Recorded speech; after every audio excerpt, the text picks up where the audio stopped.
Viral di media momen saat seorang mahasiswa baru mendapat beasiswa dan kontrak kerja usai jawab pertanyaan.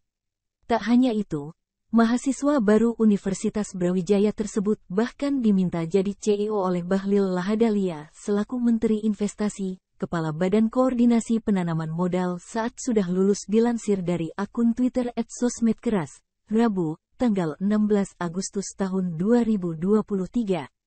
Dalam kesempatan itu sosok mahasiswa baru Universitas Brawijaya berada di panggung dan diminta pertanyaan sang menteri. Saat itu sang calon mahasiswa mengaku ingin menjadi seorang CEO suatu perusahaan. Bahlil yang mendengar hal tersebut kemudian menanyakan kembali soal cita-cita calon mahasiswa tersebut. Mendengar hal tersebut, Bahlil sontak langsung menghampiri beberapa orang di belakangnya dan melakukan percakapan. Tanpa diduga, setelah selesai diskusi, Bahlil langsung memuji sang calon mahasiswa itu memiliki sikap yang luar biasa.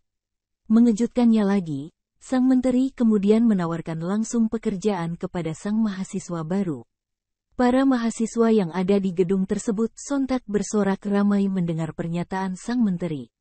Namun sang calon mahasiswa tersebut justru merasa ciut karena mengaku hanya kuliah D3, bukan S1.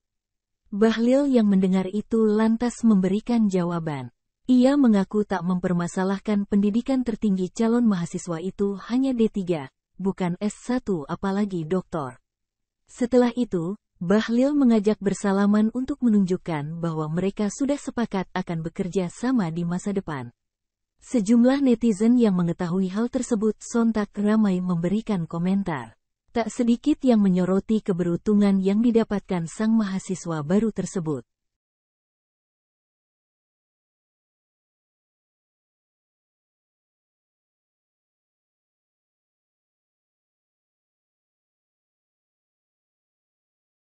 Terima kasih sudah nonton.